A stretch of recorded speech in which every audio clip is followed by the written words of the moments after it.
اتريانا اتقندرون مردو صنايا آتورايا لليشانا آتورايا قونو هضرت خدشما مار أبرم ملبانا ربا كتب هواية لأهالو مادا قو آوانا حمورابي اتقيلت بعت القندرون مردو صنايا آتورايا بهدي روتة أكاديمية ومرضنة ومشتقلانة شد آست ملبتا ومردوتا عمانيانا من أكاديمية وملبانة بريشة من بث صوبة عيرق من يصيب بلشانا آتورايا ويرتوثا وبشلا شوريا أهالو مادا بتوياته دوراشاية بملوء بريشة.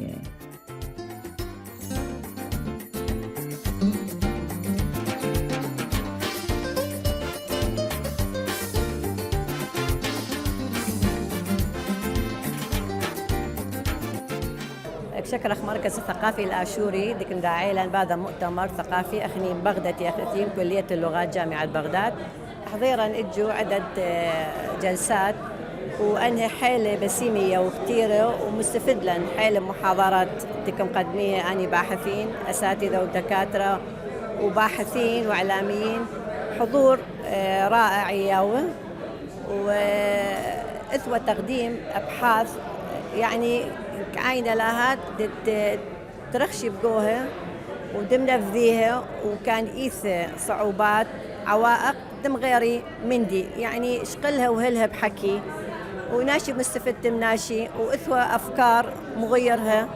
فألاها موافقة وبشكرخة حيلة. اشتركت في هذا مهرجان مار أفرام اللي أقامته المركز الثقافي الآشوري في بحث عن مار أفرام نفسه يعني شخصيته وتاريخه وكيف يعني دوره في التعليم في الثقافة وكيف كان يدرس في مدرسة نصيبين وانتقل للرها. طبعا هو محور المؤتمر هو مار أفرام بس كانت البحوث كلها عن اللغات السريانية والآشورية فأني حبيت أبين دور مار أفرام وهذا الشخص الديني يعني أب قديس مشهور عالم كان مترجم وكان يعني يدرس في مدرسة الرها وإلى دور تعليم وطلابه عنده عدة أناشيد يعني تراتيل كنسية فلازم واحد يبين يعني دور هكذا شخص من القرن الرابع الميلادي. القرن الرابع الميلادي اللي كان يعني الوضع في نصيبين والرها كان معارك الفرس والروم وهو عاش هذه الحروب عاش حرب نصيبين وتهجر وجا للرها وعاش مع الرومان بس شنو ميزته انه كان متواضع شخصية متواضعة جدا حتى من وصل عند وفاته انه يدفن في مقبرة الغرباء وكان ما يتأثر بالحضارة الهيلينية اليونانية اللي هي كانت سائدة في ذاك العصر اللي عاش به. يعني هواية أخبار راح أورد بيها عن شخصيته وميزاته حتى من راح مصر والعصاية مات يعني كان تركها في دير النطرون يعني دا يزور الأنبا بيشو وكان يقول يعني ليس الشجرة موجودة يقولوا من العصا كان يتكى بيها نبتت شجرة وللآن موجودة يعني شوية وفقت قدسية عنده روحانية ويتباركون بها هاي الشخصية كل الكنائس في مختلف طوائفها تقدسها يعني وحافظة تراتيلها وحافظة ترجماتها ويعني فلهذا يعني هو كان محور هذا المؤتمر هاي الشخصية العظيمة اللي كل السريان وكل الكنائس الشرقية والغربية وكل الطوائف يفتخرون بها. هذا مؤتمر للفترة من 3 إلى 3 بيرخة مؤتمر رائع جدا هو عدد الباحثين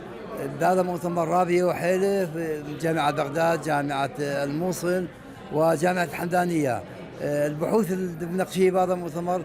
كلها متعلقة باللغة السريانية تاريخ اللغة السريانية تاريخ الحرف السرياني والإشكالات اللي حاصلة باللغة السريانية. مؤتمر رائع جدا ومؤتمر نتمنى لكل الحاضرين مقاوح الموفقية. شيخة كبيرة دعوة ثليلي مؤتمر الثاني للمركز الثقافي الآشوري حقيقة هذا مندي مهم لأنه أخني يعني مهتمخ بصالتنا وجذورا ودعيدخ ماضي دابان وأجدادا وبحوث طبعا أنا مشارك لي بحث أثر الزمان والمكان في قصص السريان خلنا باحثين بشاركهم بالنسبة للدولة الآشورية والتشبيه والأرقام وكل ما دكاوذ على شعب جدا ما وقت